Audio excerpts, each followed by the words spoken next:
We'll get started in just a couple minutes here. I'm going to run down and refill my coffee, and I'll be right back.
All right, folks. Well, we only have 4 people in here, which is a little bit disheartening.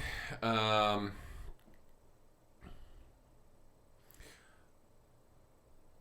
I'm not really sure what to say about that. Who all do we have in here? Just out of curiosity, who's in here? I'm gonna guess it's Cushy. Who else? Anike, Michael Geyer, and Nicholas Cabrera. That's gonna be my. Those are my 4 guesses as to who's in here. Let's see if I was right.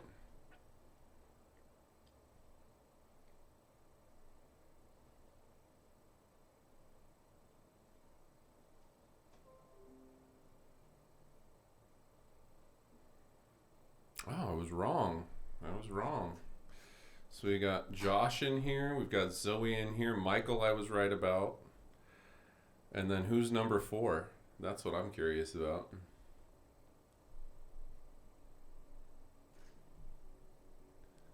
I guess our 4th person will remain anonymous.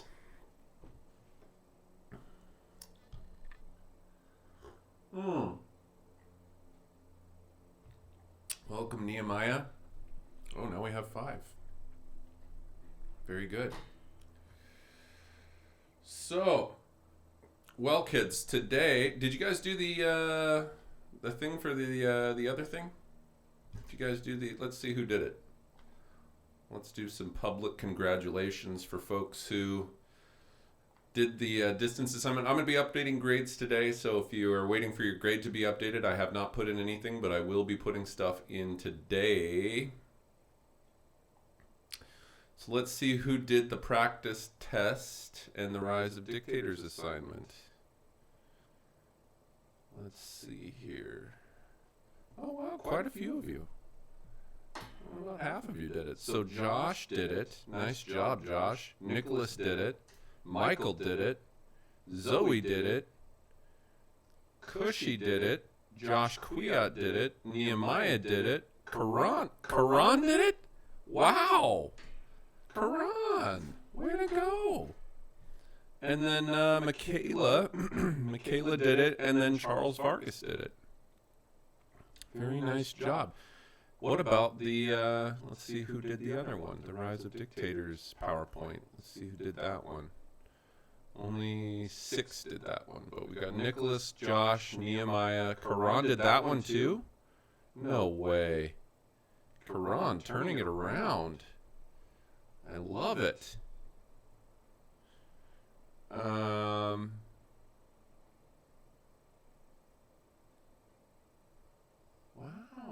Nice job, guys. Michaela, good job. Charles, good job. Way to go, guys. All right, well, so happy to see that you guys did that. Well, today's lecture is a fun one for me. I've been looking forward to this. World War II. World War II. We are now starting officially the World War II unit, which I thought we wouldn't get to this year. So I'm really excited we're here. And I've got some good stuff for you today. Holy smokes, do I have some good stuff for you today. We're going to do lecture for about an hour. I'm going to do about an hour's worth of lecture. And then I have an episode, and this is how every assignment is going to be for the next 6 online classes. Okay? There's going to be basically an hour of instruction, and then I have about a 50-minute long, 50-minute long episode with real footage. All of it is actual footage from World War II. It is colorized, digitally remastered. It is all from a documentary called Apocalypse: The Second World War. I have the British narrated version of it that I've purchased and I've been using in my class for years. It's outstanding.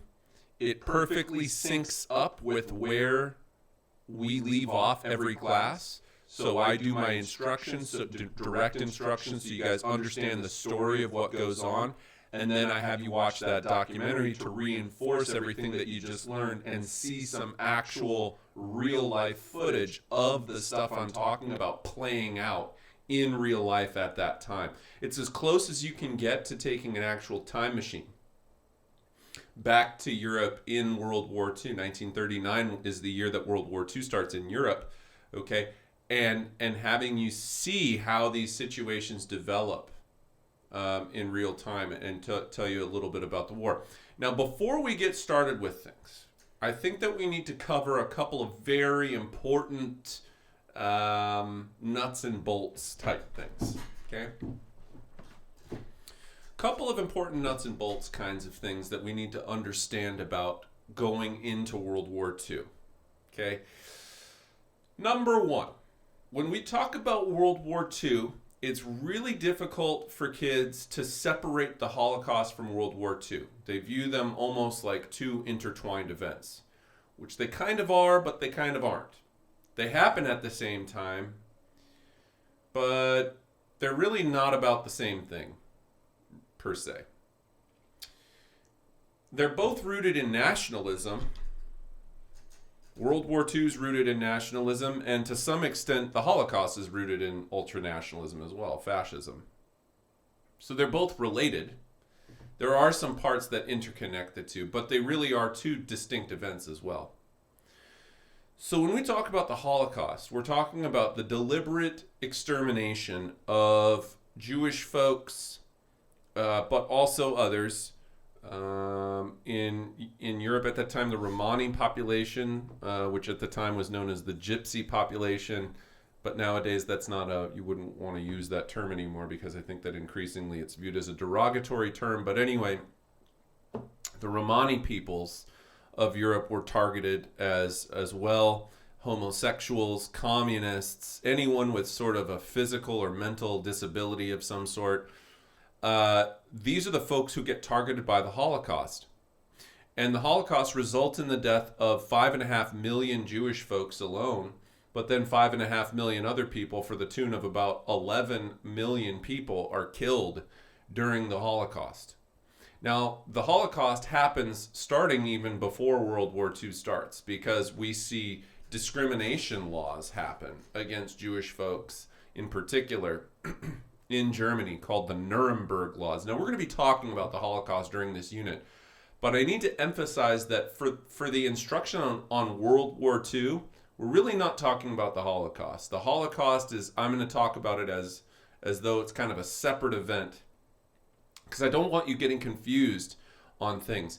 The United States doesn't join up in World War II to end the Holocaust or anything like that. The Holocaust is happening, but largely the Nazis at the time are trying to keep secret what they're doing, because what they're doing is super, super, super illegal.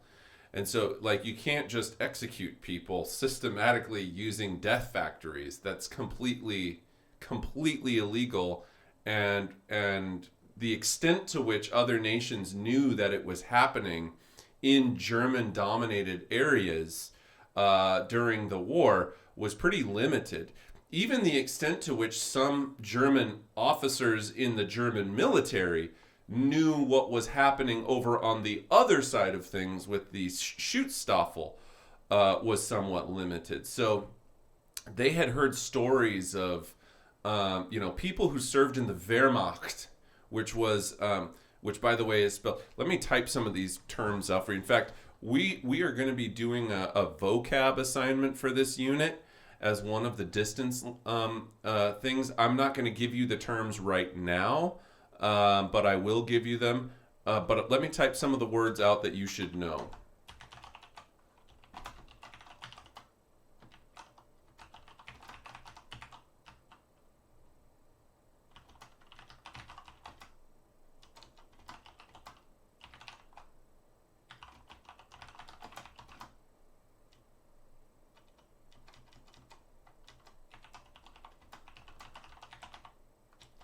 So the Wehrmacht, that's the German armed forces, basically the national army of Germany, okay? The Luftwaffe, the Air Force of Germany in World War II. Luftwaffe. Schutzstaffel.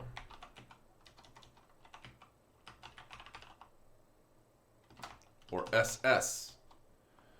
That is the Nazi elite protection forces of Hitler and the political party of the NSDAP. So there's a difference between the SS forces and the Wehrmacht. The Wehrmacht is like the German armed forces. Now, some members in the Wehrmacht probably had a better idea. And here's the thing that makes it confusing. If you're a Nazi at this time, whether you're wearing a swastika on a Wehrmacht uniform, whether you're wearing a swastika on a Luftwaffe uniform, or whether you're wearing a swastika on an SS uniform. These are three different branches, three separate branches, each controlled by the same dictator, okay? So you have to understand that because they're all controlled by Hitler, all the people in the positions of authority within any of those branches, whether we're talking about the Wehrmacht, the Luftwaffe, or the Schutzstaffel, they're going to be anti-Semitic. They're going to be pro-Nazi. They're going to be, racist against Jewish folks and others. Okay, they're going to have this very nationalistic spirit about them. However, the difference between them is kind of their day-to-day jobs. Okay, so a person in the Wehrmacht, if you're just a lowly enlisted person in the Wehrmacht, you're just a soldier. You're just a German soldier fighting a war against other soldiers from other nations, okay? for the most part. You may be racist, okay, but your daily job isn't killing Jewish people. However, if you're in the SS, that's probably going to be your daily job, okay, particularly if you're stationed at like a concentration camp or later on down the line, a death camp. Now, the Jews and others had already been being treated very poorly by the Nazis before World War II starts. So all of the crimes that were being committed against Jewish families and others, of them being walled into ghettos, okay, of them being separated and pulled away from their families and from German communities, and them having their homes and businesses and synagogues broken into and them being forced to pay for it and all that sort of stuff. All of that was happening prior to the start of World War II. Okay, so we see, for example, Kristallnacht, Night of Broken Glass. Okay, that happens in 1938, a year before the war starts. But we're seeing this anti-Semitic activity ramp up in the years leading up to World War II. But World War II isn't about the Holocaust. World War II is about the Germans attempting to take over other nations under the premise of Lebensraum or German superiority or whatever. So really it's more the fact that the Germans go into a sovereign state of Poland after having taken over Czechoslovakia and after having annexed Austria in the Anschluss, okay, in the years leading up to World War II. When they invade Poland, that's the last straw for Britain in particular, but also France. And they declare war against Germany shortly after that. So that's really the instigating factor of World War II. But when the war is going on, the German military, the Wehrmacht, may have heard stories of what was going on with the Schutzstaffel, with the elite Nazi protection force squad. They may have heard stories about it. They may have seen divisions of the SS treating Jewish folks badly. But I think that it probably would have been pretty shocking to a lot of the people in the regular German military, especially younger people in the German military, because these are just kids a lot of times, 18, 20-year-old kids who end up joining up in the German military. They just enlist because they're proud of their country. They don't enlist in the German military because they're crazed psychopathic killers who want to go and murder innocent people. Okay, they join up because they believe in Hitler and they believe in Germany and so on. It's been a slippery, secretive slope with the stuff that's going on against Jewish folks and the Nuremberg laws and the racist policies of the Nazis, and eventually the downright murderous policies of the Nazis by the time that we get into something called the Holocaust by bullets. Now, I'm not going to lie, some of the footage that's in some of this documentary that you're going to watch over the course of the coming week here, some of it's disturbing to watch. Okay, it's a documentary. It's not. I don't think it's overly gruesome, but there are scenes that are probably going to be a little bit disturbing to you.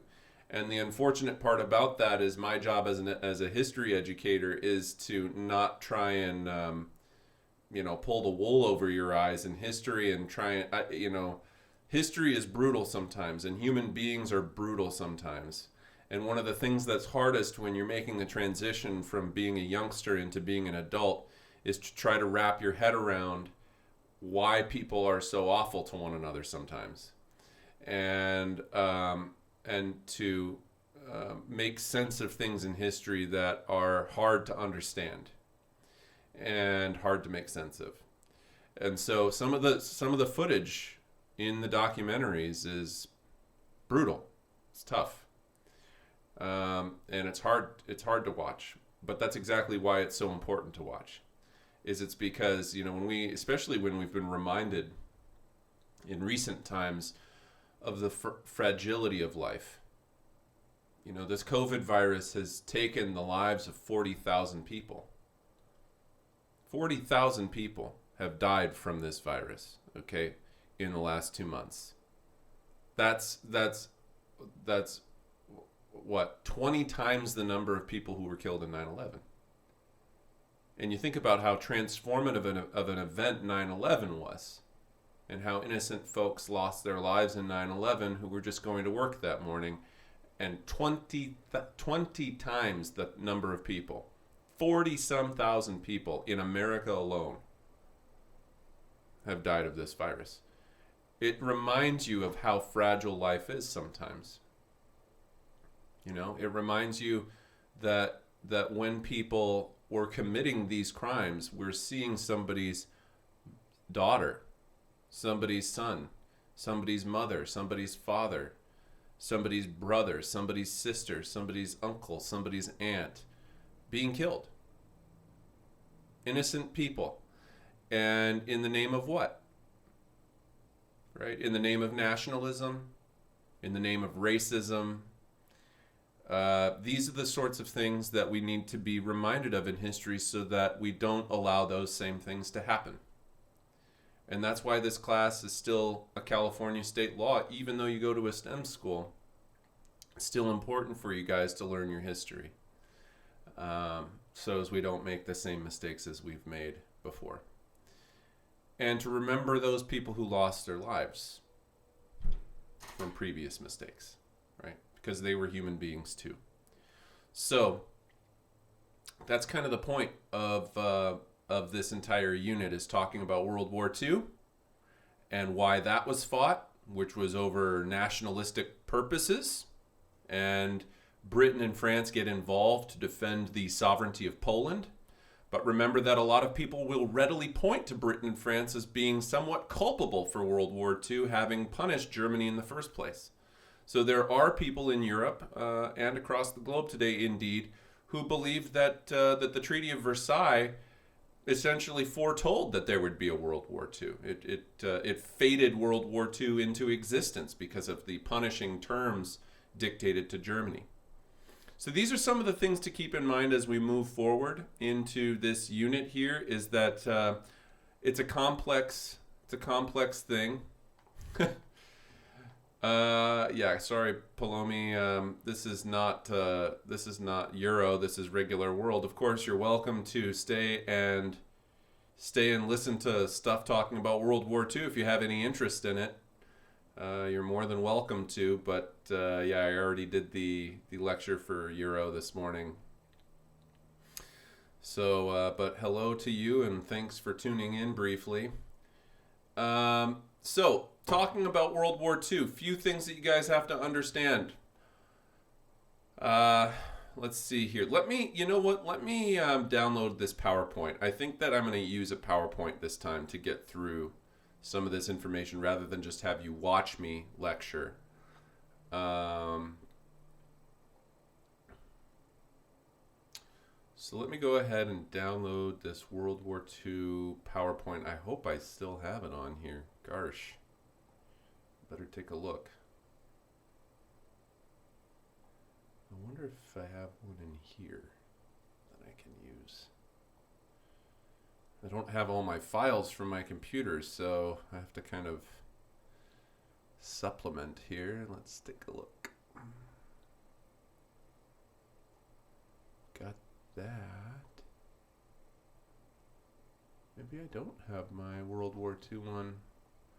Resources group. I may not have my World War II PowerPoint here, which is fine. I can do it all from memory. It's not an issue. I just was going to have it up so you guys could see it and what I'm talking about as I go through here, but I don't think I have a World War II PowerPoint. Let's take a look at this here. What's this one? Yeah. This is all. That's not right.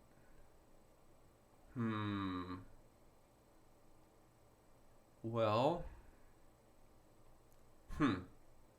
Let's try this. Let me go here. Let's go to here.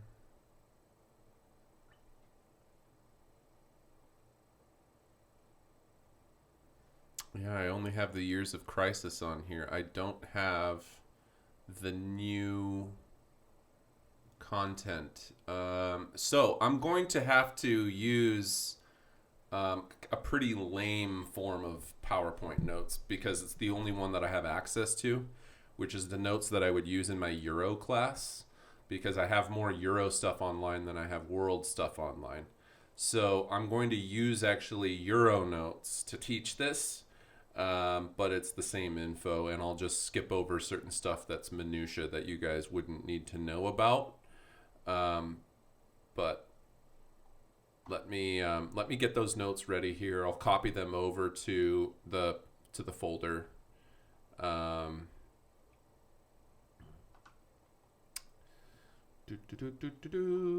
We'll go over here, and we'll go to Euro, and then we're going to go to World War II, and we're going to copy this over. Add to course. So as I said, this is not ideal. I understand it's not ideal, but remember, I am conducting a class solely from home, from my home computer, so I'm doing the best that I can with it. So here are the notes that we will use to get through this. In fact, let me put this in the distance lesson folder today.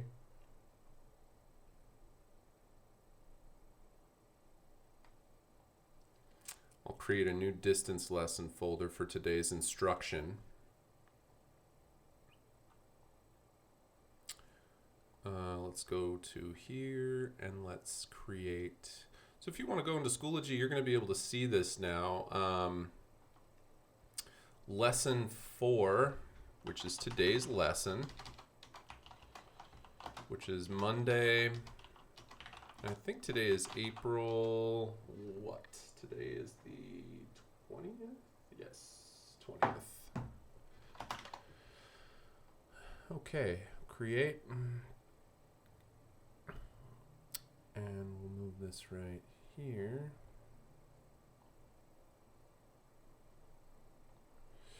And then we're going to open that folder. And we're going to add. Oops, one second.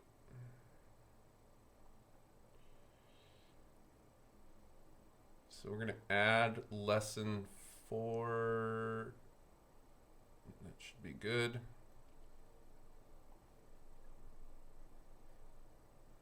And then we're going to create a video file for this lecture that I'm on right now, so that if kids wanted to sign in later and do this, that works.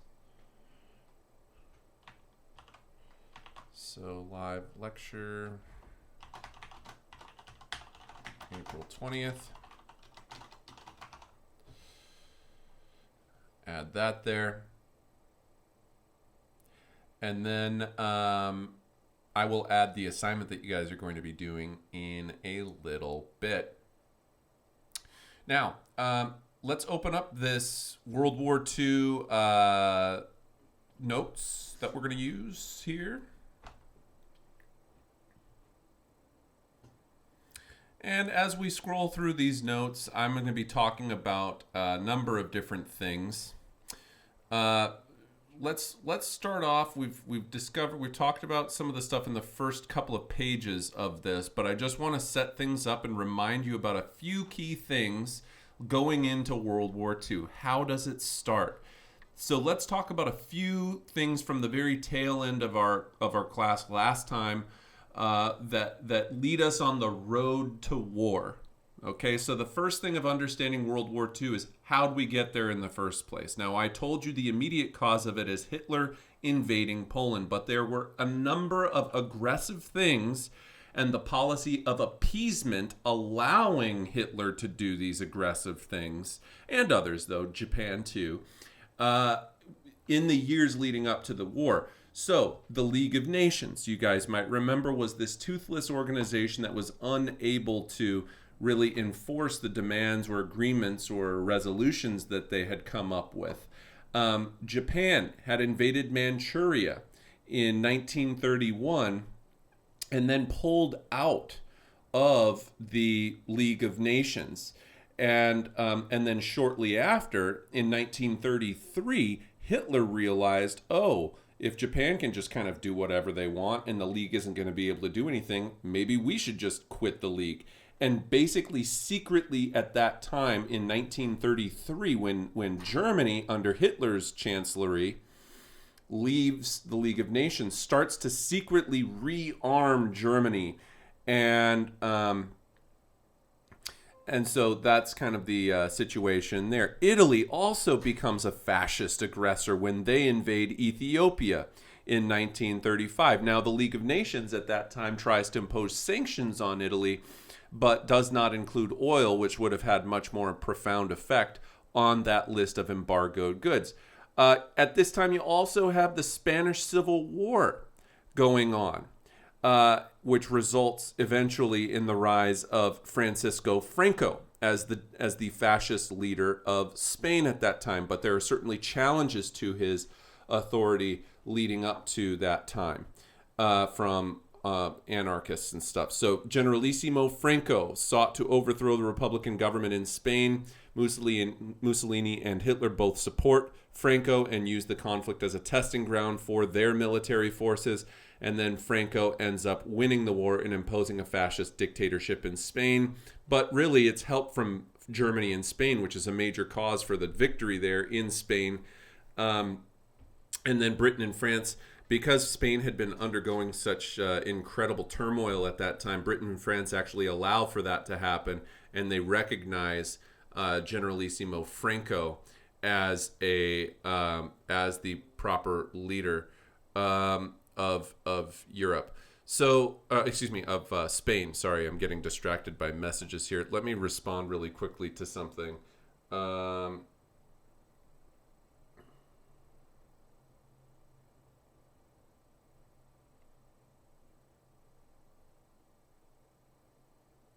Okay, so sorry about that. Now, if you remember the piece Guernica, Guernica was by Pablo Picasso, and it was based on the bombing of innocent civilians in the city of Guernica, and that was what it was a response to this Spanish Civil War that saw the rise of Franco and his dictatorship. In response to military cooperation in Spain, the Rome-Berlin Axis was formed between Italy and Germany. So Italy and Germany are going to be on the same side in this conflict, unlike World War I, where Italy pretended to be on the side of Germany and Austria-Hungary in the Triple Alliance. And then when the war starts, they switch sides, and instead of joining the Central Powers, Italy ended up joining the Allied Powers in order for promises of getting land afterwards. Also, another event that led to the war and Germany's increased hostility and aggressiveness was when Germany reoccupied the Rhineland in 1936. Now, the Rhineland was that territory near France that Germany was supposed to stay out of, according to the League of Nations and according to the Treaty of Versailles. But Germany in 1936, which had already by that point left the League of Nations, takes their military and actually enters into the area of the Rhineland, which was considered hostile because it's land that France was close to. And even though it is Germany's own land and they're only putting their military into their own land at that point, it is still nonetheless viewed as a hostile militaristic move. All right, so that happens in 1936. Then, in March of 1938, we talked about this the last time, the Anschluss. The Anschluss was when Germany annexed Austria. They completely take over Austria, and basically British Prime Minister Neville Chamberlain at that time rejected joining an alliance with France and Russia, believing it seemed too aggressive diplomatically against Germany, and that it might prevent Britain at a future time of negotiating with Hitler. So there's a lot of diplomatic fear at this time. There's a lot of fear that making the wrong move where Germany is concerned could upset them. It's kind of it's kind of almost like how abusive relationships work. When people get traumatized by abuse, there's a tendency for the person, because they're traumatized, to try to not step on the other person's toes. They become fearful of the other person who abuses them. And that's what's going on with Britain and Germany at this time. Is Britain is still really traumatized from World War I and all of the problems that generated, and the trauma and horrors of war that left in their memory. They don't want to make the wrong move this time with Germany and get themselves involved in another conflict that would be another World War I, because it was so traumatic for everyone. They don't want that to happen again, which is why Neville Chamberlain is viewed in history as this person who appeases, who helps to allow for Hitler to rise up to power by not being firm enough with Hitler, by not standing in his way enough and correcting bad behavior. So, Czechoslovakia, Sudetenland, we also talked about that last week. This is another road to war thing that led to Hitler being able to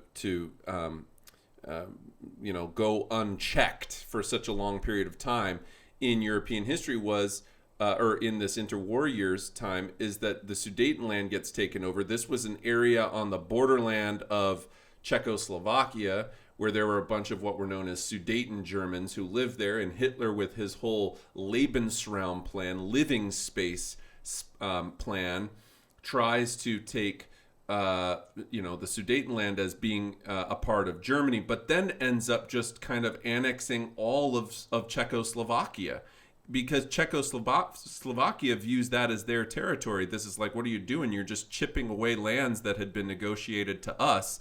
What the heck? We're democratic. Britain, why aren't you sticking up for us?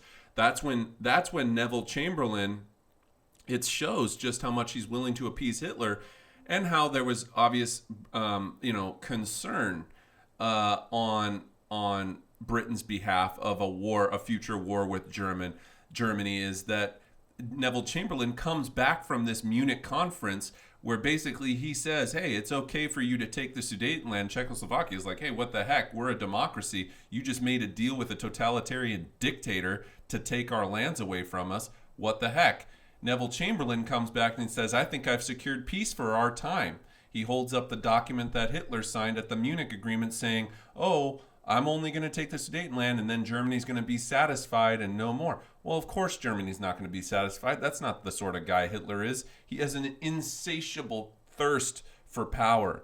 And so Hitler takes over all of Czechoslovakia shortly after that, in March of 1939, just 5-6 months later. So inside the span of 6 months, we go from peace in our time in September of 1938, oh, look at how peaceful Hitler is, to Hitler taking over all of Czechoslovakia 6 months later, and then another 6 months after that, invading Poland.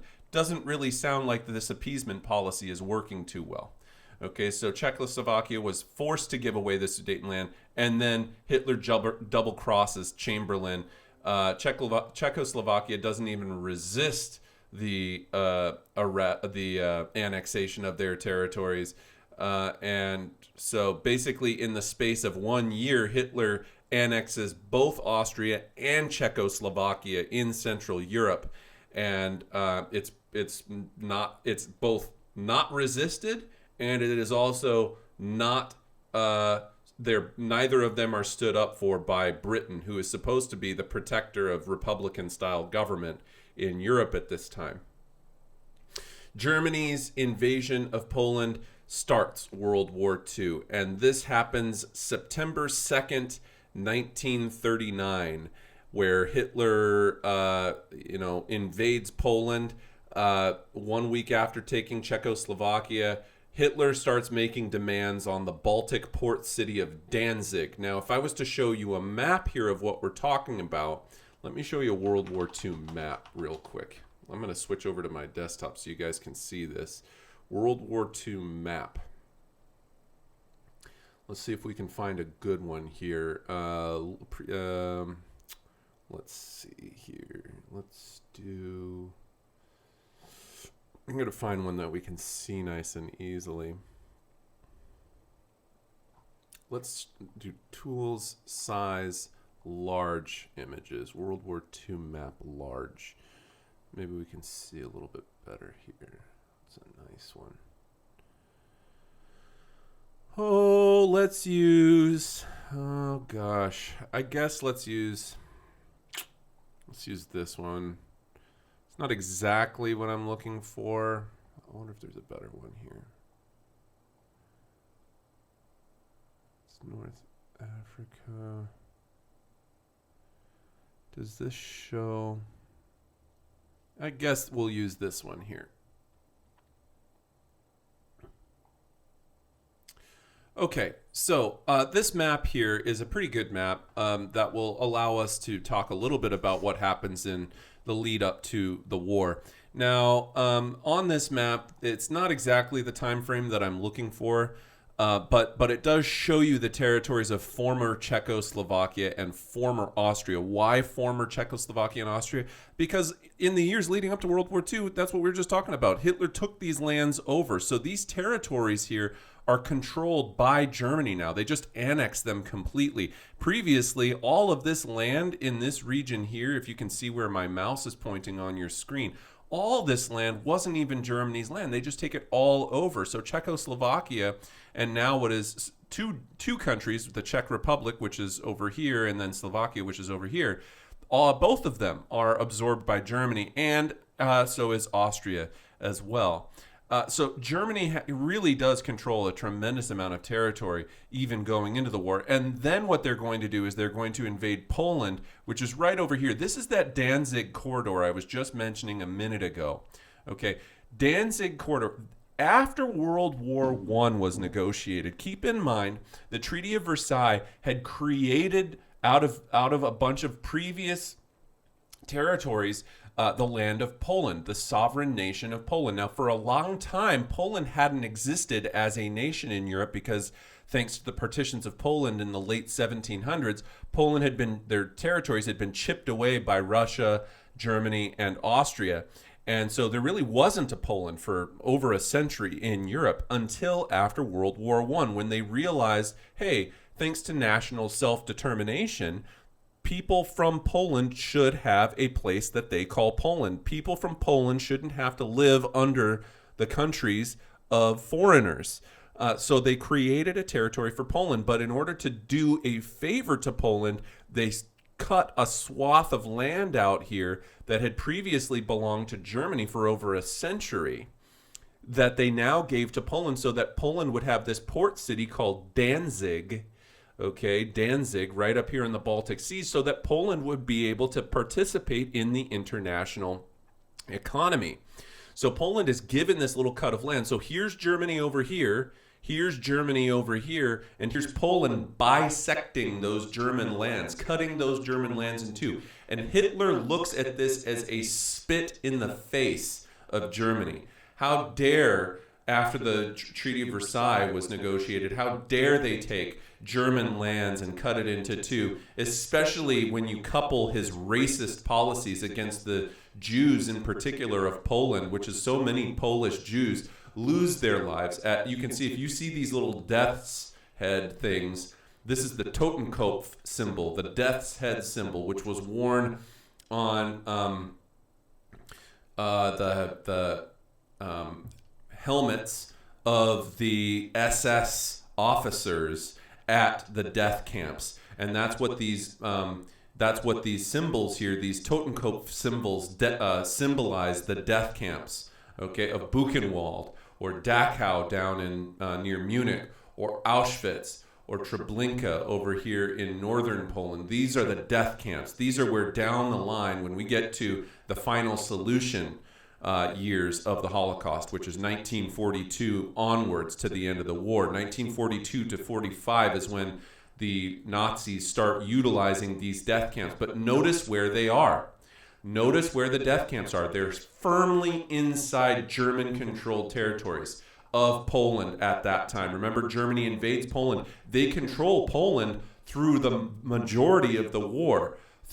Over here in the east, Poland is basically completely subdued to Nazi rule all the way up until about 1944 or so, late 43, early 44. We see the USSR making their way further down. Now, this is a little bit of a spoiler, because what happens in World War II is that in the years leading up to the war, remember that Germany had actually reached out and made friends with their allies now, quote unquote, the Stalinist communists. Okay, now why do I do scare quotes when I talk about Germany and Russia being allies? Well, if you remember, Germany and Russia, there was a lot of bitter fighting between Germany and Russia in World War I. They should not be friends. There is no love between Hitler or Stalin. So why do they sign the pact? Remember, the private behind closed door agreement was Germany's going to take half of Poland, Russia's going to take half of Poland. But then Germany, under the control of Hitler, just like Hitler double-crossed Neville Chamberlain over here in the UK, Germany is going to double-cross Stalin over in Moscow as well. And so Hitler doesn't stop at Poland. He just keeps attacking right on through and makes his way all the way into the interior of Russia. And Germany attacking Russia and backstabbing the Soviets, backstabbing Stalin in the agreement that he had with Stalin, is going to be a major mistake, a major blunder in the middle of the war, because for a while the Germans are going to have incredible success against the Nazis. But, I said that wrong. The Nazis are going to have incredible success militarily against the Soviets. But as time wears on, we're going to see a turnaround in those battles where then the Soviets start pushing the Germans back.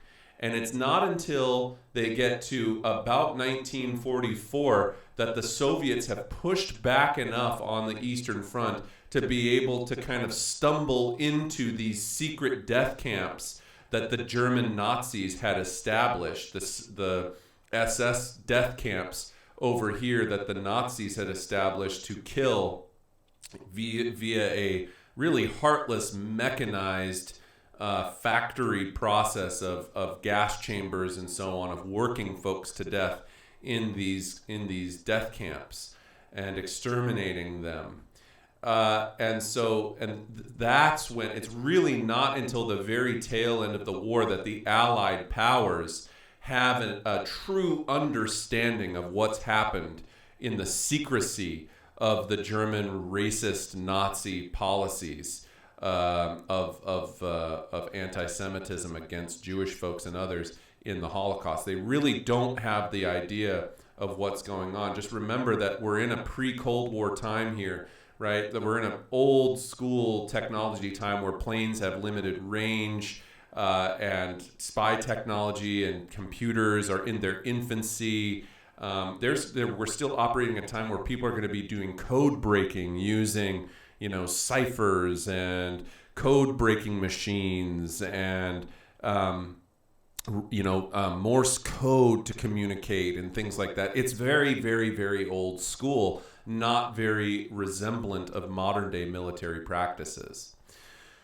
Okay, how many people? We got 7 people in here. That's pretty good. Who all is in here right now? Just out of curiosity, let's do a little bit of a roll call. Take a break for a second here, a brain break. We are going to continue on. I have a bunch more to talk about today. We're only basically right at the very start of the war, but we were just further explaining that German-Soviet non-aggression pact a minute ago. We were just talking about the invasion of Poland, September 1st, September 2nd, 1939, and then by September 3rd, Britain and France declare war on Germany. But we're going to talk about why that's significant, because even though they declare war, they don't go to war right away. It's a little bit of a period of time of not having too much conflict, and that's what's coming up next here. So let's do a quick roll call. Who all is in here, folks? We got 8 current viewers. I'm just curious who all is joining us from class.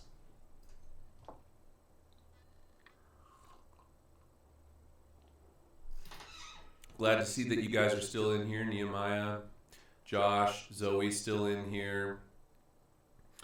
Josh Quiot's in here. Michael's in here. Cushy's in here. Good. All right, 1, 2, 3, 4, 5, 6. Nicholas Cabrera's in here. Nice job, Nicholas. Welcome. And then, so that's 7. Anyone else still in here? Is there? All right. Well, that's at least 7 of you. We have a mysterious 8th person, but that's all right. I think that's right. Is that right? 1, 2, 3, 4, 5, 6, 7. Yeah, that's only 7 people. But that's okay. Well, folks, thanks so much for joining. I hope you're finding this interesting. I'm going to continue on here talking about the next thing that we're doing, which is talking about what happens in the first part of World War II. So let's start off talking about Germany's conquests. Okay, Blitzkrieg, the lightning war. That's going to be another term for you guys when we do that vocab assignment, which I'm going to get set up for you today, and you'll have time throughout the unit to get that vocab assignment done. There are quite a few vocab words that you guys need to know for this unit, because this unit I use a lot of German words. I'm going to be saying things like Ver Macht and Luftwaffe and Schutzstaffel, and like these German phrases. Lebensraum would be another one. Blitzkrieg is another German phrase, and these are words that kids are not familiar with because they're not in English. And so that's why we do the vocab assignment, is to make sure that you understand what these words mean and how they fit into the story of German history. Okay, so I'm going to put the camera back on me as I continue to lecture through this stuff. Otherwise, you're just basically reading text, and so maybe it'll be a little bit more entertaining for you if you're able to actually see me lecturing on this. Anyhow, so Blitzkrieg. Let's talk about what Blitzkrieg is. There is a lightning form of war that the Germans use called Blitzkrieg. Blitz, if you think about football, if you know anything about football, which I don't, or at least my knowledge of football is pathetic compared to what the average person probably knows, but a blitz in football is a particular style of play where you rush the quarterback. It's a fast play. It's meant to really quickly sack the quarterback. Okay, so it's a defensive line rush, okay, against the quarterback. Well, basically, that's what they are doing in World War II. The Germans have when they use their offensive rush, they're trying to very quickly obliterate a particular part of the line, break through that part of the line, and then move through that and surround the backside. Let me draw for you what it kind of looks like, okay? I'm going to draw for you using military tactics, I guess, what this kind of looks like. Is there like, I'm on a Mac. Let me use this finder here. Do they have like the equivalent of Paint? Or what is this here? Let's go to applications. We got to go to, is there like a Microsoft Paint or something for Macs? What do they have? Anyone know? Anyone familiar with Macs? What is it called? Let's see. We'll see if I can find it here. Books, calculator, font book, image capture, iTunes, mail, maps, messages, mission control, notes, photo booth. Maybe it's photo booth. Stonks. There's an app called Stocks, but I read it Stonks because of that one stupid meme. Does anyone know how to draw something really quick on a Mac? This would be one of those times where I use my TV that has the pen thing on it. Does anyone know how to draw something on a Mac by any chance? Can I do it on Photoshop? Maybe I can do it on Photoshop. Probably try that out. Let me open up Photoshop, see if I can just use that as a paint canvas really quickly here. I guess we got to create a new thing. So file, new.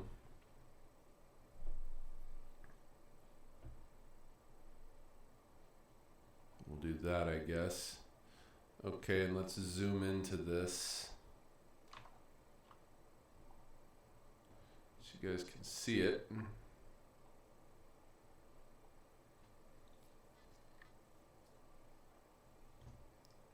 Just open Google. Oh, there you go. Now you're talking. That's what I need to do. Because that's going to be a lot faster. Photoshop's super slow when this thing's trying to do its thing.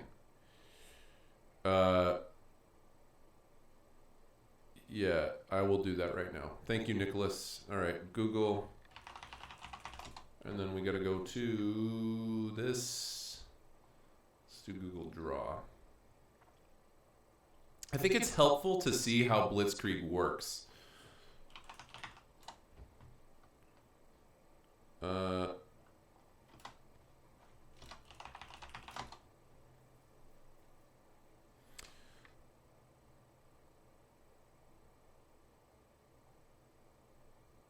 create diagrams and charts for free.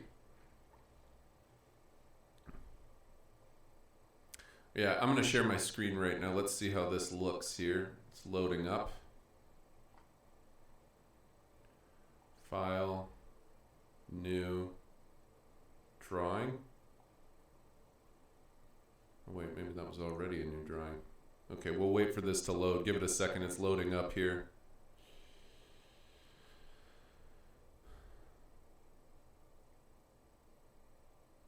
All right, can I draw yet? Insert. What? View. Insert image. Maybe there's more advice from you guys here. What does this say? I've never used this before. I feel like so old right now. How do you use it? We'll just use this. I really just want to draw with my mouse. That's all I want to do. I just want to be able to hold down my pointer and draw something. Does anyone know how to make that happen on Google Draw?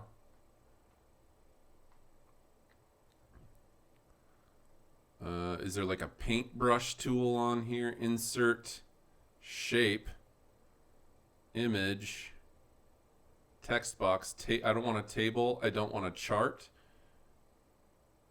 What is this? Scribble? Let's do scribble. Does that work? Oh, it works. All right, nice. Okay. Just had to figure it out. This is why I went to college, folks. Now, okay, let's talk about how this works. All right, so you've got a front on this side and you've got a front on this side, okay? And the front on this side, in a military battle, you have all sorts of different things. You have, I'm going to try and draw stuff.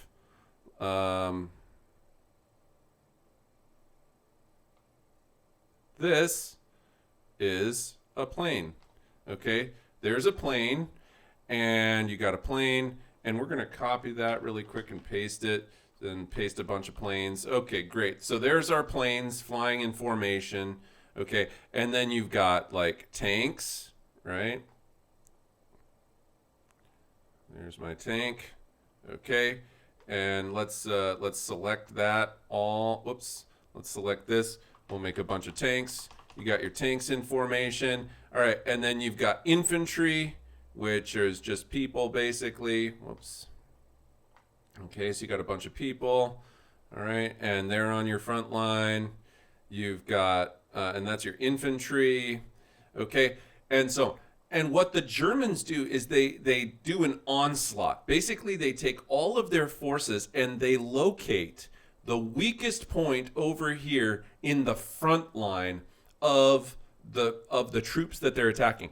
And they direct all of their attention to attacking that one point right there. Okay? That one point is going to be the part that they attack. And when they break the enemy's line, what they're going to do is they're going to rush that. They're going to break through, come through the other side, and very quickly surround, okay, the remaining troops using their air forces and other things like that. So they would bomb relentlessly this particular thing from the air, fly the planes over it, force all of their tanks to shoot directly at this one point, and then when it breaks, they bust through it, and they rapidly go around and surround the troops. So now they're coming forward from this side still, and they have broken through here and surrounded them from the backside. And that is how Blitzkrieg works. So now their entire forces are surrounded, and they're forced to surrender really quickly. Before I move on, are there any other questions about that? Does that make sense to you guys, kind of how the process of Blitzkrieg works? It's a very simplified version of it, but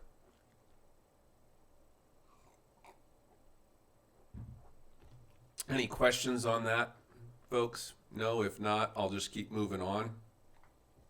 But this is super effective for small places. So that's one of the things that we have to be aware of with the Blitzkrieg. In the early part of the war, the Blitzkrieg is super, super, super effective for Germany. They use it like a precise surgical scalpel. They go in, they tear up, they incise this one part of the enemy's front line, they bust through that, completely surround them, and that's going to stop them from doing the same kind of warfare that they wanted to. Yes, that's right. Bottleneck funnel method. That's exactly right. So they are able to use this really, really effectively. Now, you might ask yourself, why do they want to use this tactic? It's to rapidly gain land. Remember World War I. One of the problems with World War I was that the fighting got so bogged down in trench warfare. Trench warfare was miserable. It was slow. The whole front line basically didn't move for 5 years. The last thing the Germans want to get themselves involved in World War II is another stalemate. Okay, so the reason that they are doing this has everything to keep with moving that front line forward. They do not want to get bogged down in trench warfare. Blitzkrieg is the exact opposite of trench warfare. It's a deliberate technique to try to avoid getting themselves stuck down in another long, hard stalemate from World War I. And have all of the death and horrors of that time be relived. So, but as the war goes on, when Germany tries to use the stalemate on a place like Russia, use the Blitzkrieg on a place like Russia, Russia is not going to be an effective target for Blitzkrieg because it's just too darn big. It's great for a small place like Poland, or a small place like northern France, or a small place like Belgium, or something like that. Not that France is super small. It was harder to use the Blitzkrieg in France than it was in Poland, but because it's slightly larger. However, the larger the targets that the Germans go for, the less effective that Blitzkrieg tactic is going to be. Okay? All right, let's keep moving forward here. The thing that is interesting in the first about 6 months of the war. Now, I want to remind you, World War II in Europe starts in 1939, September of 39. But there really isn't a lot of fighting in 1939 between the European powers. Because when Britain and France declare war on Germany, Germany says, "What? You're declaring war on us? Well, what did we do? We didn't attack you guys. We were simply trying to acquire land from Poland that used to belong to Germany. You guys are being the aggressive ones." They play that whole victim card, right? The Germans say, "Well, you declared war on us. We were just minding our own business as Germans," right? Which is, of course, a load of hogwash. Okay, that's not the case at all. Germany knew exactly what they were doing. Britain had warned Germany, "Don't you dare invade Poland because that's going to be the last straw." And Germany says, "Well, we won't do that." And then they do that. And so, but Germany definitely uses this time to their advantage because they know that Britain and France, even though they declare war, they are not ready to go to war. Germany knows, Hitler knows going into Poland, that Britain and France, the last thing that either one of them wants is another World War I. So they use this to their advantage. And when Hitler invades Poland, he figures rightly that even though he didn't think that Britain would actually declare war against Germany. So he was a little bit wrong about that. At least he didn't predict that they would do so fast. They responded pretty snappily. They declare war within 2 days of Hitler invading Poland. However, even though they declare war right away, they don't start fighting against the Germans for about 6 months or so. We don't see, really even longer, 7 months, okay, before Britain and France are going to be ready to actually engage in some sort of military conflict with Germany. So this first part of the war, even though Britain and France respond quickly by declaring war, they really don't respond quickly militarily because they're not ready to yet. France had been building something called the Maginot Line. The Maginot Line. And it was named after a guy named Andre Maginot. Maginot. And the Maginot Line was in the land that France and Germany border one another. On that territory, the border between Germany and France, both Germany and France had been building up defensive lines against one another. So the Maginot Line is the French defensive side, and then there's a German defensive side called the Siegfried Line. The Siegfried Line. The Siegfried Line is the German side, the Maginot side is the French side. And the Maginot Line is going to be where the French believe that the Germans are going to attack them. However, the Germans have their own defensive line there for fear that the French are going to attack the Germans through that region. So the Maginot region is a highly defensively fortified area that ultimately really isn't going to play a major part in World War II. And the reason for that is because the Germans take a look and they say, well, we're not going to go where the French are the best defended. We're going to go to the place that the French are the least defended, which is, of course, in the area that the Germans attacked France the first time, through Belgium, although albeit through a slightly different area of Belgium. So where before the Germans attacked Belgium through central Belgium, this time the Germans are going to attack France through southern Belgium, through an area called the Ardennes Forest, Ardennes, the Ardennes. Now, this period of time between the start of World War II, technical start of World War II in September of 39, and this launching of an attack through the Ardennes Forest, the 7-month period of time between that, where there's not a whole lot of fighting going on, is sometimes gets the nickname the Blitzkrieg, because even though the Germans had been effectively using the Blitzkrieg against Poland in Eastern Europe, they had not utilized it to this point in Western Europe. So they start poking fun at it, saying, oh, well, the Germans don't want to attack Britain or France yet. And so it's actually not a Blitzkrieg, it's a Sitzkrieg, meaning the sitting war, meaning that the Germans aren't actually attacking, they're just sitting there not really doing anything to attack either Britain or France at the very start of the war. The British have their own name for it. They call it the phony war. They say that this is just a phony war. It's going to be over with in a short period of time. There's no actual real fighting going on. It was a war simply to bare their teeth to the Germans, but not actually bite the Germans, just kind of, snarl at the Germans and make them think that they're going to fight. Okay, some people think that this new world war that's being fought over Poland is going to just end up being a bust. They think that the whole thing is just going to be it's like a myth, that there's no real fighting going on. So this early part of the war, there's no real battles, and they get nicknamed either the phony war or the sitting war or the Sitzkrieg. Okay. And the world is kind of waiting on the edge of its seat. Is Hitler going to take his forces from Poland and go and attack into Britain and France? Or is he going to let this fall by the wayside and maybe negotiate a diplomatic peace again, and maybe the other Western European forces will allow him to get away with more appeasement once again? So the world is kind of sitting on the edge of their seat waiting to see what happens. So now we're in 1940.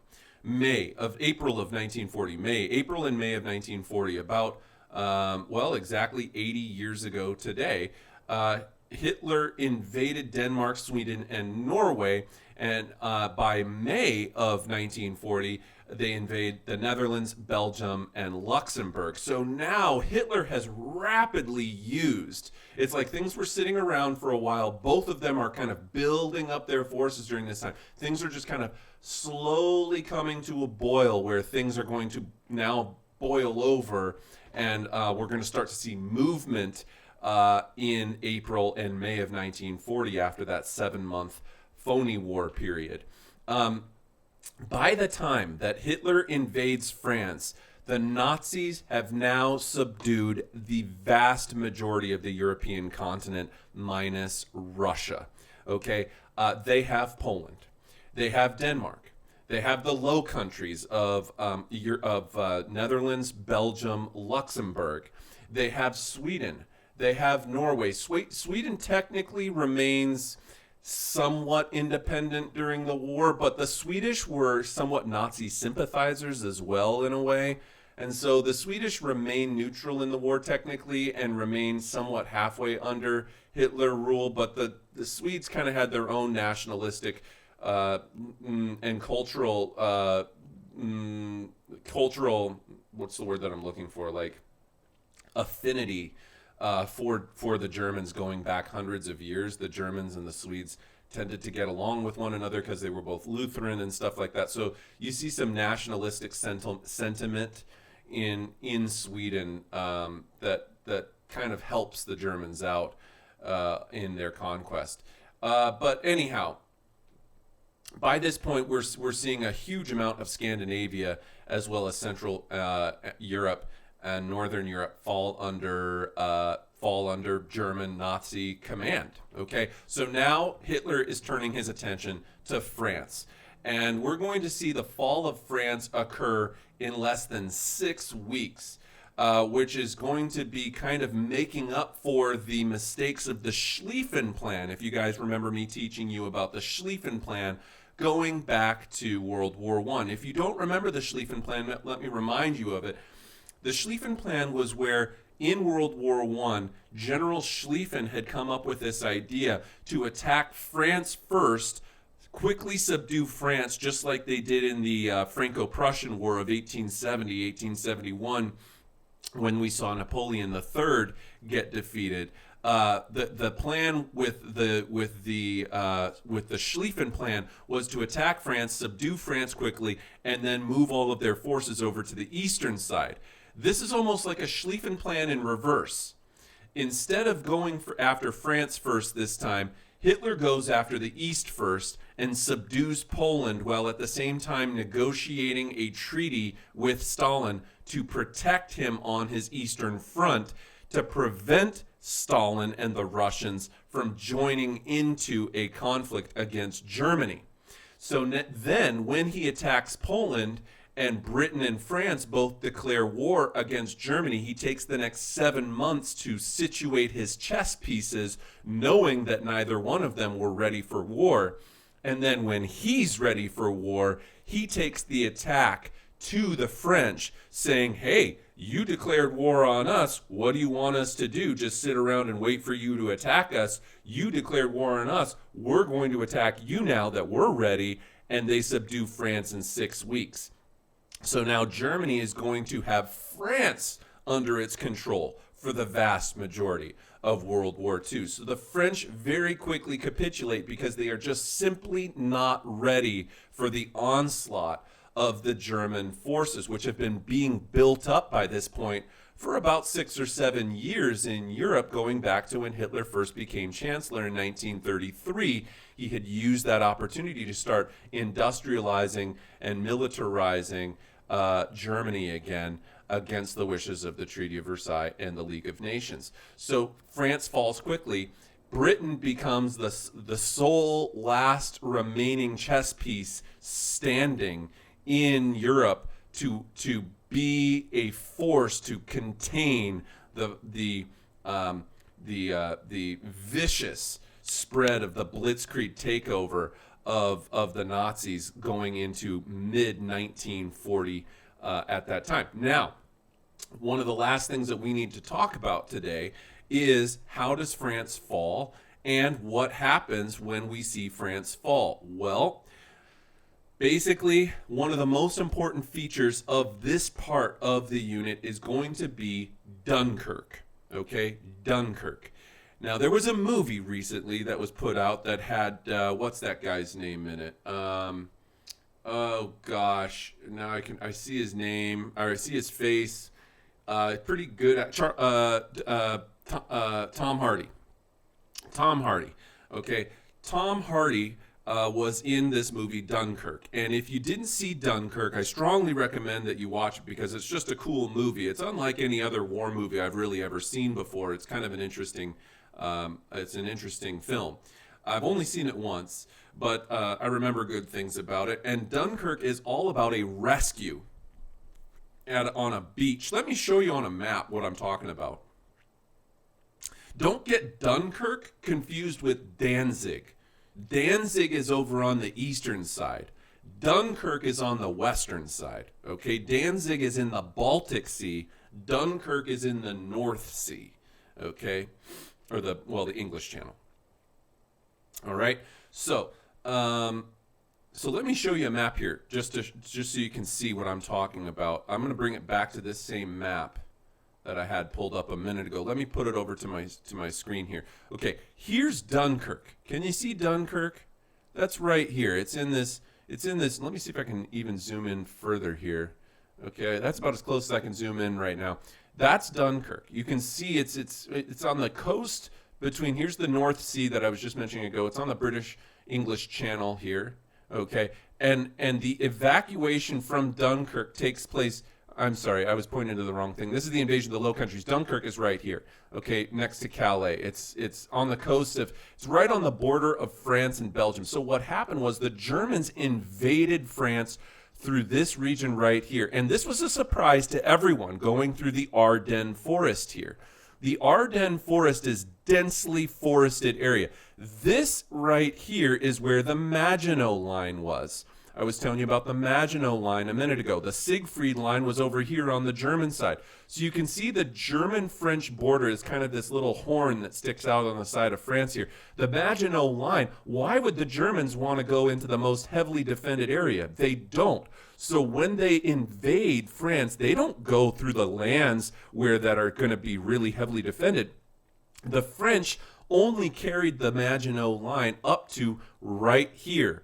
And that's where Hitler is going to make his attack, is through southern Belgium. He's going to do this sickle cut maneuver is what it's called.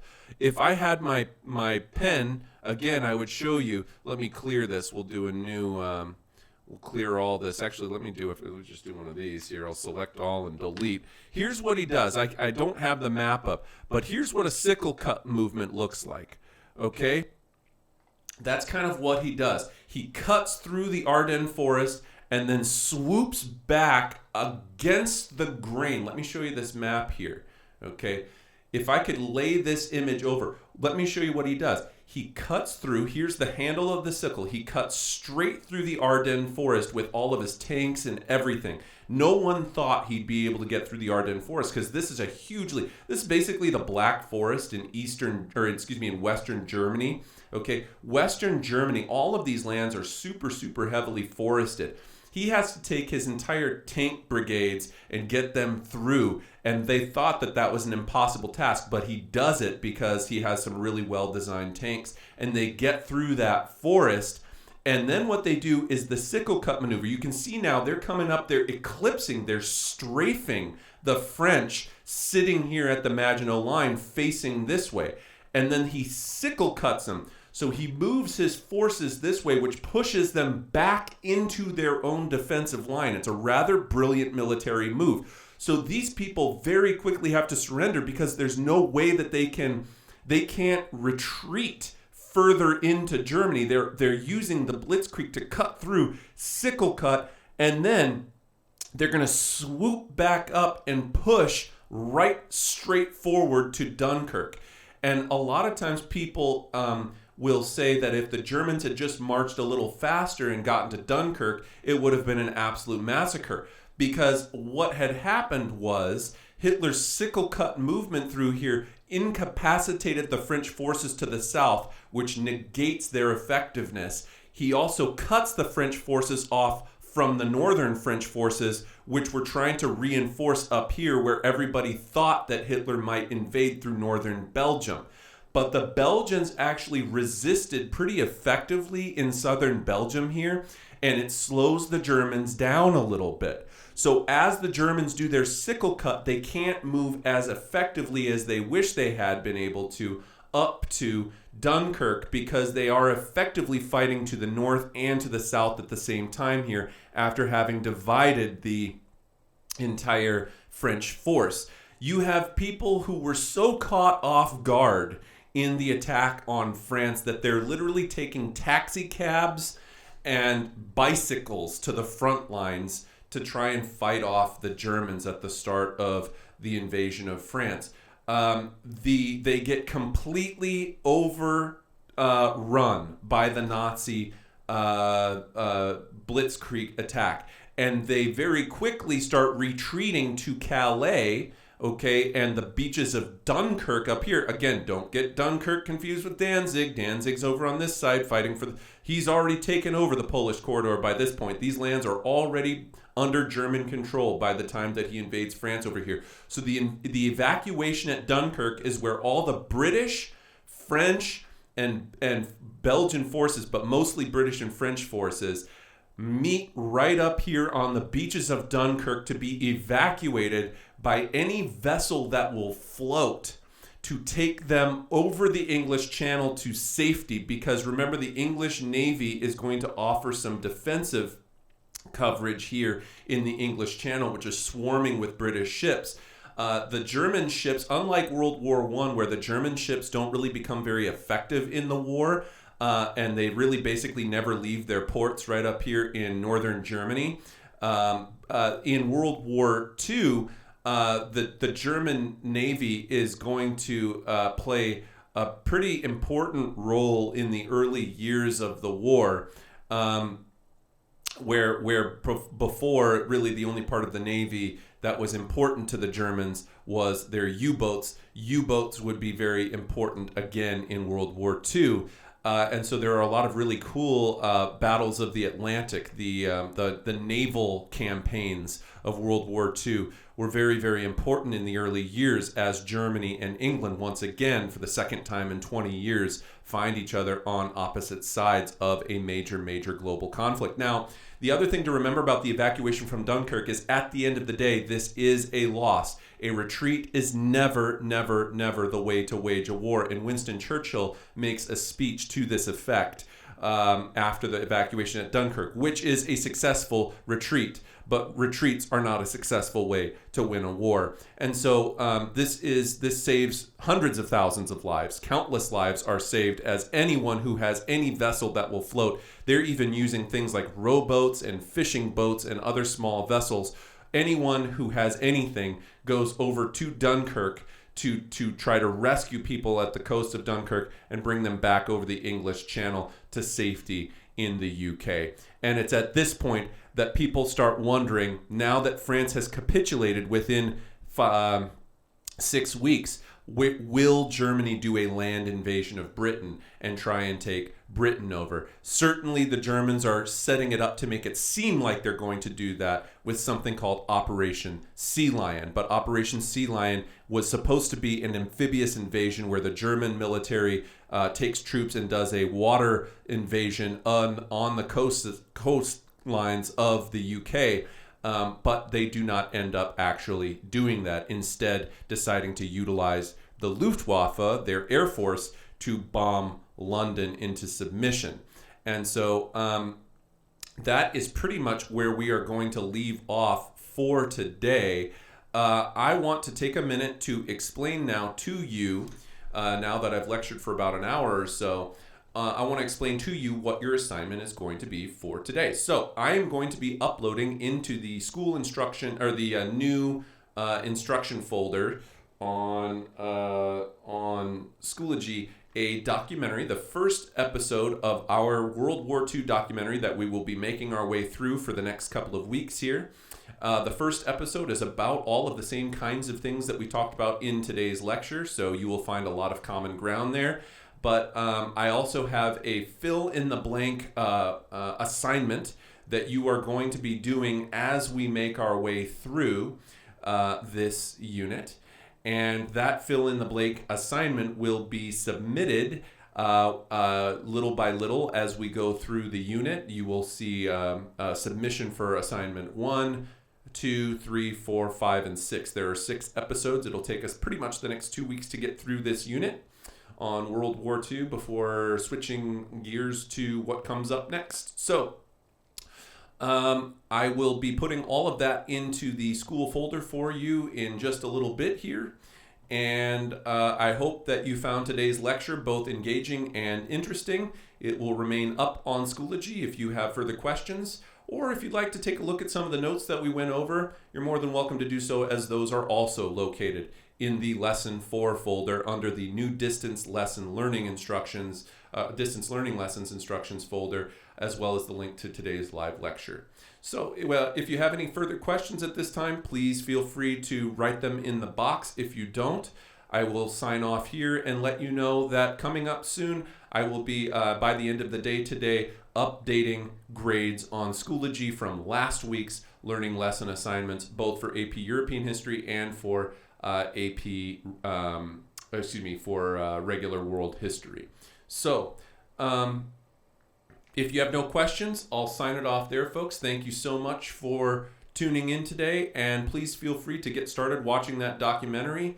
Like I said, it's about 50 minutes long, and you will have until Monday morning at 10 a.m. to get the fill-in-the-blank assignment that is associated with that documentary completed and submitted.